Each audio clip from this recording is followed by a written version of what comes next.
আসসালামু আলাইকুম দর্শক, স্বাগত জানাচ্ছি ১৬তম পর্বে। দেখতে দেখতে রমজানের ১৫টি দিন পার হয়ে গেল। গত ১৫ দিন আপনারা নাজমুন আর পারভেজের কাছে অনেক গুরুত্বপূর্ণ তথ্য জেনেছেন। আজ থেকে আপনাদের এই যাত্রায় সঙ্গী আমি মেহের নিগার। দর্শক, ১৫ রোজা পার হওয়ার পর আমরা একটা অদ্ভুত সমস্যার মুখোমুখি হই। শরীরের এনার্জি লেভেল যেন একদমই জিরো হয়ে যায়। তারাবিতে দাঁড়াতে পা চলে না, অফিসে বসে ঘুমে চোখ বন্ধ হয়ে আসে। চিকিৎসা বিজ্ঞানের ভাষায় এটাকে বলা হয় মিড রামাদান স্লাম্প। আসলে প্রথম দিকে আমাদের শরীরে জমানো গ্লাইকোজেন খরচ হয়।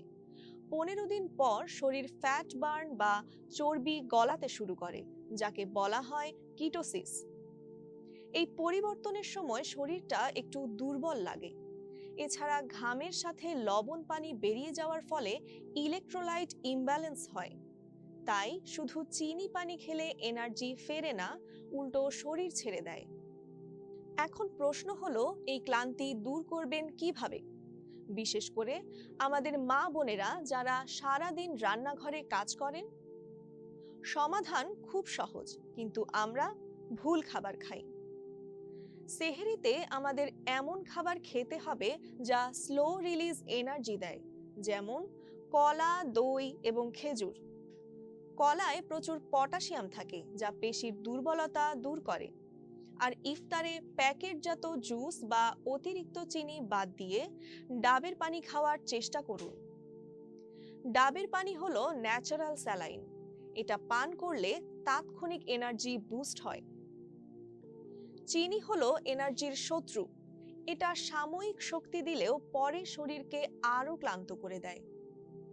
আরেকটা সমস্যা হলো ইফতারের পরের ঝিমুনি ভাব, যাকে বলা হয় ফুড কোমা। যখন ইফতারে প্লেট ভর্তি বিরিয়ানি বা ভাজাভুজি খেয়ে ফেলি, তখন শরীরের সব রক্ত পাকস্থলীতে ছুটে যায় হজম করার জন্য। ফলে মস্তিষ্কে রক্ত প্রবাহ কমে যায় এবং আমাদের ঘুম পায়।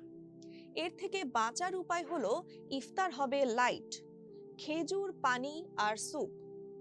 তারপর মাগরিবের নামাজ। এরপর অল্প কিছু সলিড খাবার।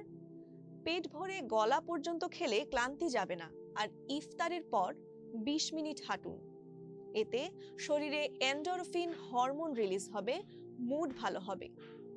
দর্শক, শেষ ১০ দিন আসছে, লাইলাতুল কদর আসছে। এই সময় ঝিমিয়ে পড়লে চলবে না। শরীর ও মনকে চাঙ্গা রাখুন। আজ এই পর্যন্তই। আগামী পর্বে আমরা কথা বলবো মুখের দুর্গন্ধ ও ওরাল হাইজিন নিয়ে। সেই পর্যন্ত ভালো থাকুন, সুস্থ থাকুন। আল্লাহ হাফেজ।